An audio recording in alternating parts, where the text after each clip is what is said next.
Namaskar my dear friends. So let us design one DAC schematic. We have a DAC AD5689 and this is 16-bit dual DAC with SPI interface. As you can see, there are a lot of systems where DAC are used, very high accuracy and high resolution DACs. So in one of our FPGA systems, we will be using this particular DAC with our SPI interface. And what are the things that we should take care while designing a DAC system, that we will try to understand. So let us start with the datasheet interface. So if you see, some of the features of this DAC is it has actually two DACs. One is 5689 and one is 5687. So 5687 is 12-bit and 5689 is 16-bit. Okay, so we are concentrating on 16-bit 5689. Okay. So as you can see, it has high relative accuracy, which is plus minus 2 LSB and maximum at 16 bits. Okay, it has very tiny package which is of 16-bit LFCSP, as well as like it is 16 lead LFCSP, as well as one more MSOP package is also there, which is 16 lead. Then it has TUEs, which is true scale is plus minus 0.1% of full scale reading, and it has offset error of just plus minus 1.5 millivolt. Okay, it has gain error is also very small, which is plus minus 0.1% of full scale range. You can see it has very high drive capability, which is going to be up to around 20 milliamperes and 0.5 volt from supply rails. Okay, so it is going to give you around 20 milliamperes output. The gain can be selected by the user, which can be of 1 or 2. So we'll stick to 1 gain. There is no need of gain in our application. Then the reset to 0 scale or mid scale is also there. So reset scale pin is available. So we'll have reset to 0 scale only. Okay, and then 1.8 volt logic compatibility is also available. So in our FPGA system, we have 3.3 volt VIO pins. So we will be using 3.3 volt logic only, but it has the capability of 1.8 volt, 2.5 volt, 3.3 volt and 5 volt also. So it is capable of giving you around 1.8 volt to 5.5 volt logic levels. Okay, then you can see it has 50 megahertz SPI with read back or daisy chain capability. Okay, and you can see it has very low power consumption, which is 3.3 milliwatt at 3 volt, and the power supply is also very good range. It can supply it can be supplied with 2.7 volt to 5.5 volt. So basically we will be giving 3.3 volt power supply only. It can be given 5 volt power supply also, not a problem at all. The temperature range is minus 40 degrees centigrade to 105 degrees centigrade. And some of the applications that you can see, which is recommended by the analog devices datasheet itself, is some of the optical transceivers, base stations, power amplifiers. It has some process controls like PLCs and IO cards. It has industrial applications and in our data acquisition system. Okay, so we will be using this particular DAC system for data acquisition system. So let us proceed with the block diagram. As we have already seen that this particular ADC is 16-bit with SPI interface and external V reference will use. Okay, so you can see in the DAC system it has two channels. One is channel A, which is V out A, another one is V out B, and you can see simultaneously they are using two DAC systems. Okay, so there is no need to have a daisy chain or the polling system or something. So what happens, it has a V logic, so we will be using V logic 3.3 volt input. VDD will be using 3.3 volt input. This is my ground pin, and reference pin for simplicity you can use 2.5 volt or 3 volt, but right now for your training purpose I am just supplying directly 3.3 volt directly. Okay, but in our system we have used some other voltage V reference, that is proprietary system. Okay, so you can use here, I will be showing you here with 3.3 volt input directly. Now coming to the fact that other places, so LDAC we will be permanently putting it ground. Okay, that is not required.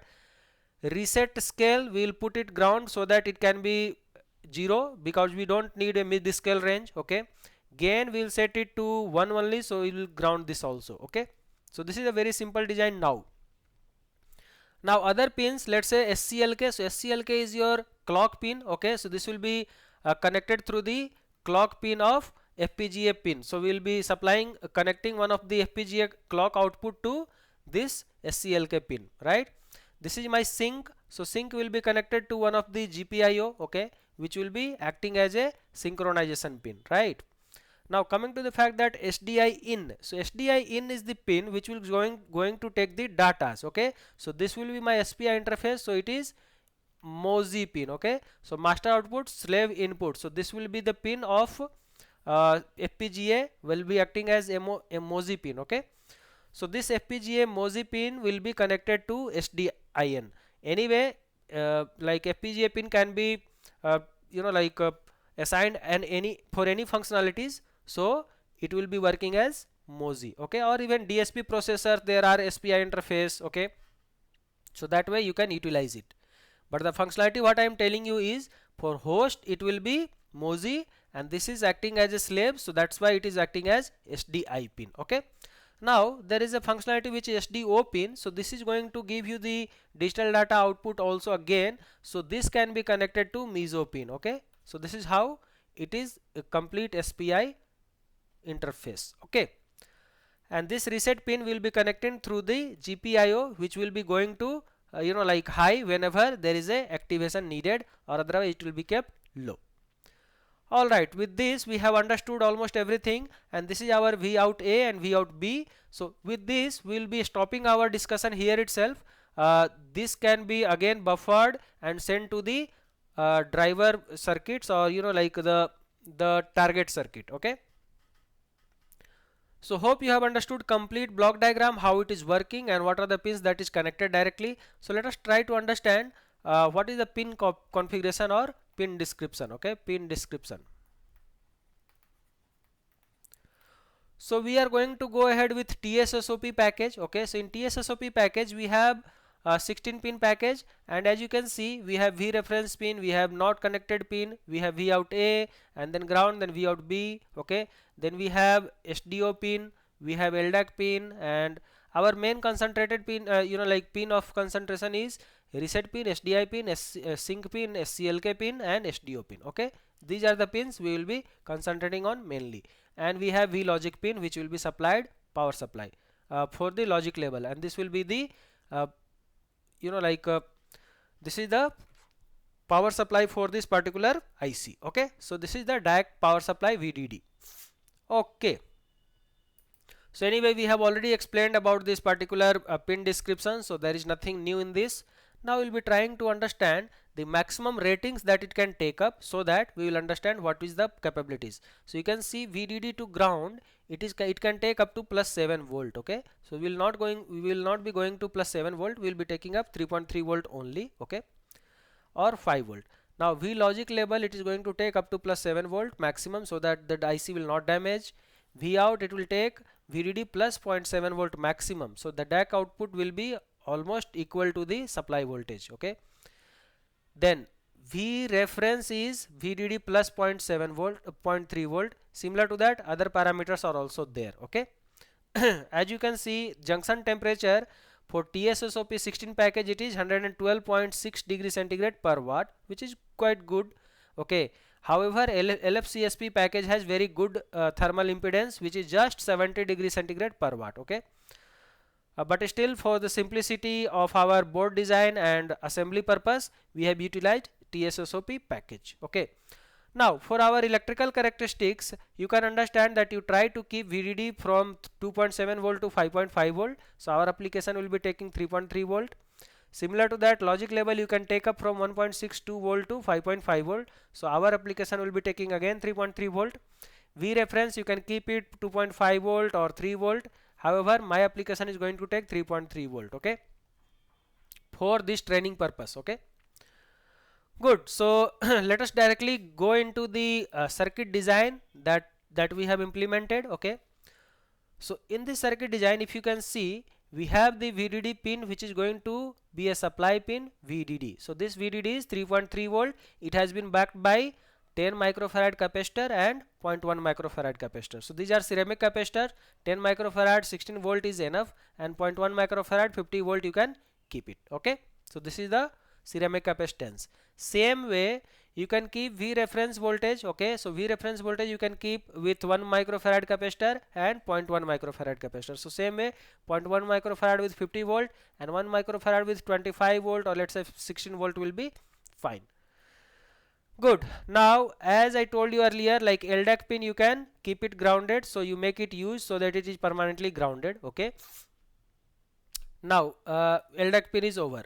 We'll keep ground pin. Both the options I have given, like connected to like a gain 2 with VDD used, and connected to ground for V out to 0 to V reference. Okay, so we have made R2, that is 0 ohm, like to be used, so that the output is going to be 0 volt to V reference volt. Okay, if you make this one as used and this one not used, then it will be 0 to 2 times V reference. Okay, this is how gain will be like amplified. Understood?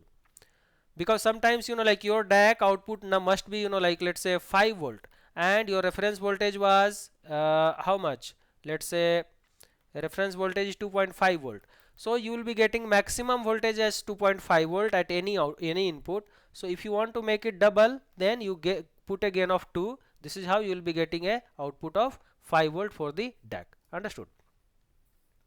Good. Now reset select, we have kept it low, so that reset select it is going to DAC 0 scale. Okay, and if you want mid scale value, mid scale means minus 2.5 to plus 2.5, then that's how that's how it is set to 1. So that is that we are not going to utilize.